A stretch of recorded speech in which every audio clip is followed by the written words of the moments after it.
Hi everyone! I'm super excited about today's video because today we will be stripping the entire bouldering area in my gym. That's right, the entire bouldering area.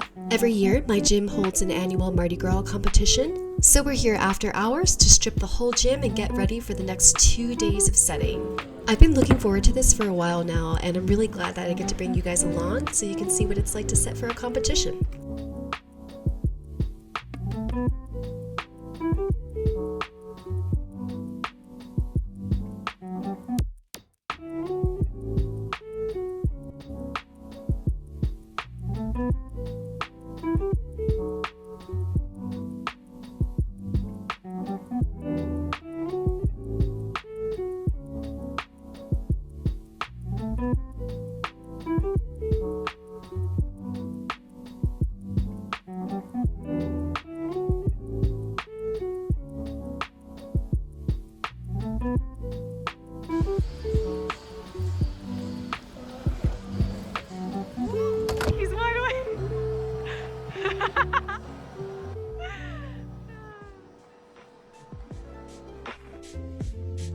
After a solid 5 hours of sleep, we're back for day 1 of setting for the competition.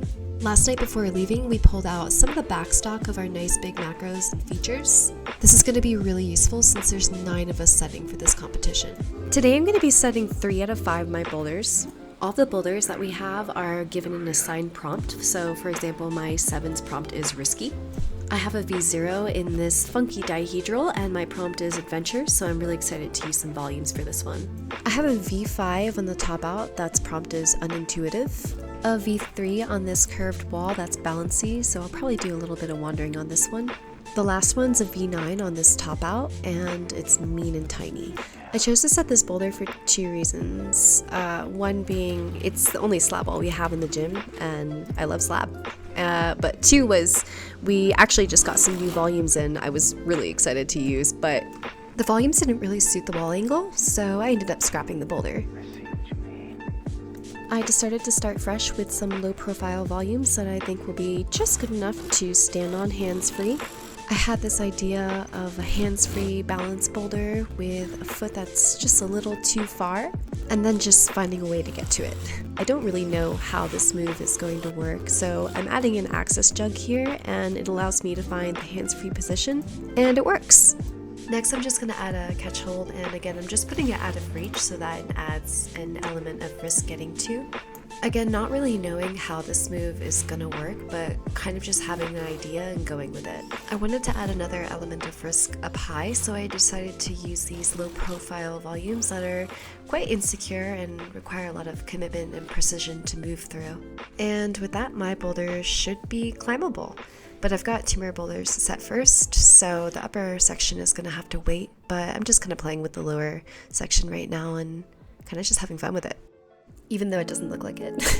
So my next boulder is a V0, and I wanted to use a lot of volumes and kind of just create this almost crawling experience. These black volumes I initially used were a little too angular and kind of just an eyesore, to be honest, so my boss Mike helped me swap them out for some nicer volumes that we found in the back. We got really lucky with the fit on that top one. A boulder like this is really fun to set because you get to climb it as you set it, which gives it kind of this fun, adventure-y attitude. The volumes already make up most of the climbing. I'm just kind of letting my body tell me where it wants certain things in order to continue. And in this case, I really wanted to press something. This big press hold also added another dimension to the starting position, which gave it this really fun 3D feeling. But yeah, I'm just gonna add a foot to get around the corner of this volume and then a finish jug to wrap it all up. Since it's a V0, we don't want it to finish too high up, so I think this is a pretty appropriate finish for this boulder. And it's great because I can climb most of this boulder in my approach shoes. I'm just turning the finish jug to make it more comfortable and adding a screw, and then we can move on to the next boulder. My next boulder is a V5 that's supposed to be unintuitive and reward smart climbers, so I wanted to create a confusing starting position where you have to start on one side of the boulder and move through to the other side in order to continue. I didn't really know how I was going to achieve this, so I just put on the press holds as a starting point and just tested to see if I could even just work through it by itself. It was actually really hard to work through alone, so I ended up leaving it like that for now because I knew during forwarding I could add some option to help work through that pressing position. I figured since the start of the boulder is pretty complex, I would just make the top pretty standard and rock climbing.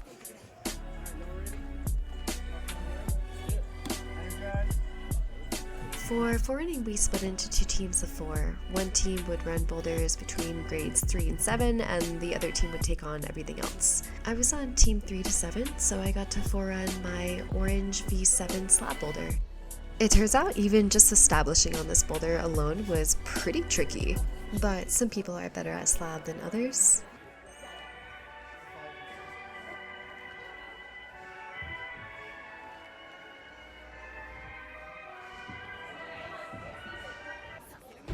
Sometimes while you're setting, it's easy to get caught up in sequences, and over time you put too much on the wall. Something I've learned is that less is more, and sometimes the best option is to just take away the options. So we decided to mute a few of those options, kind of just embracing the simplicity of the boulder and just really highlight the risk factor. It's just another example of a time that you don't really know how something is going to climb. When you're setting it, you're really just putting your best ideas on the wall. But yeah, I'm really happy with how this boulder turned out. I think it's very simple and complex at the same time. With that, I think we're ready to move on to the next. I was really grateful to have Andrew forwarding this boulder with me because Andrew's 6'2" with a +4 and I'm 5'2" with a +0. So finding an option that would suit him and me both at the same time is pretty important. We tried a few different solutions for making this press work and found this really interesting intermediate press hold. I was pretty happy with how this move turned out. I think it adds quite a bit of complexity to the boulder and is a little confusing on how to work through it, which was the whole point of the boulder. I felt pretty good about that move, so I'm just kind of messing with the finish, adding some feet so you can actually top it out, and then there you go. That is the completed boulder. I like this boulder because it's not super intuitive, and to be honest, it's a little frustrating to figure out. But I think once you do figure it out and it all clicks, it's a really rewarding moment.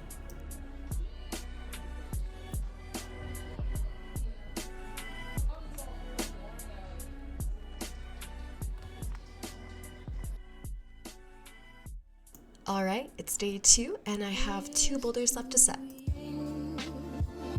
My prompt for this V9 is mean and tiny. A lot of other boulders in this grade range were pretty powerful and dynamic, so I wanted to make this boulder technical and slow. So my first thought was to use some smaller volumes with some tiny little screw-on holds. I spent a good 30 minutes alone just getting these volumes to sit flat on this wall.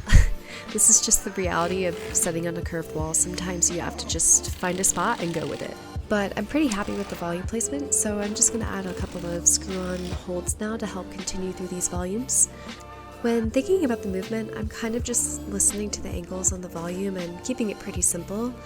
I wanted to embrace the simplicity of how bad these holds were and was hoping that they would require a lot of finesse to work through. As you can see, these holds are bad. They kind of just feel like an extension to the volume, kind of like a little bump that you could wrap your fingers around.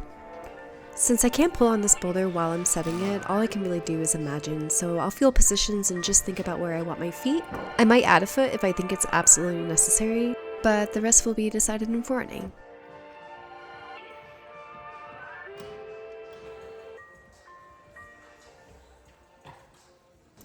My last boulder is this Balancey V3 on the blade. I actually started this boulder on day 1 because I had some extra time. When I started putting holds on the wall, I genuinely really didn't have any idea about what I was going to do. I was kind of just playing with shapes and positions. My coworker Duncan decided to co-set this boulder with me. It's really interesting co-setting a boulder with someone who's a completely different size than you because it allows you to explore different options that can be found by the climber.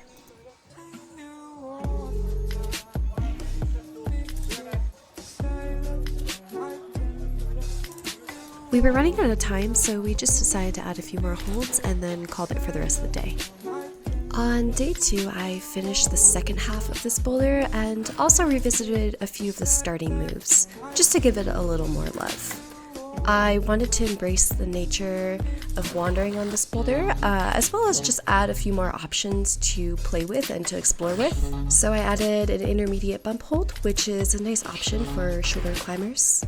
I also just moved a few holds around for sizing, and since I couldn't use any larger holds because of the curved nature of this wall, I decided to keep it pretty single hand, and so you really have to make use of these big feet.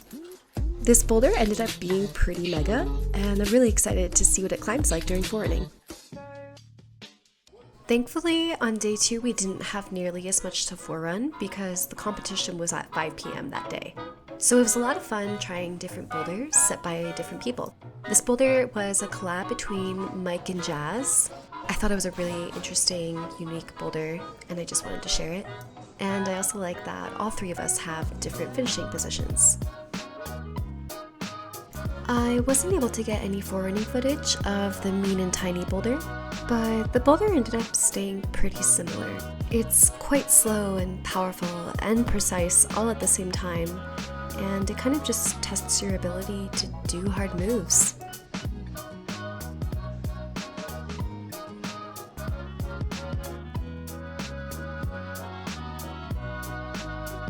My prompt for this boulder was something balancy and wandery. And there's a lot of wandering, but it's not quite as balancy as I was hoping. So we turned a few holds and made them a little more directional. I'm hoping that this takes the weight off of your hands and puts it more in your feet. Okay, that was probably a little too far. But forwarding is all about these little micro tweaks. You'd be surprised at how much of a difference turning something, even just the tiniest bit, makes. This move right here is definitely looking more balancy.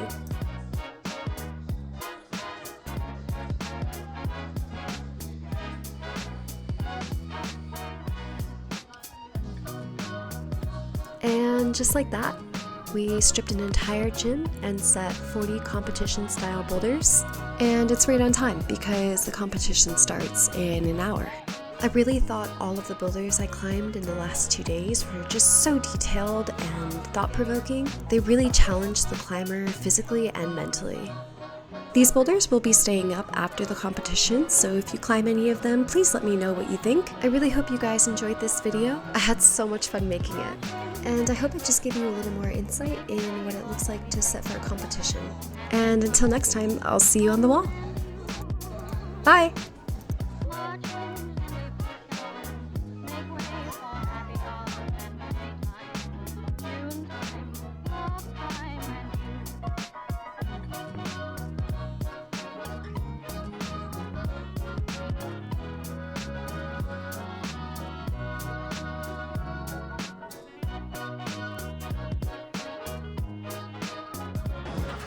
The king cake, baby.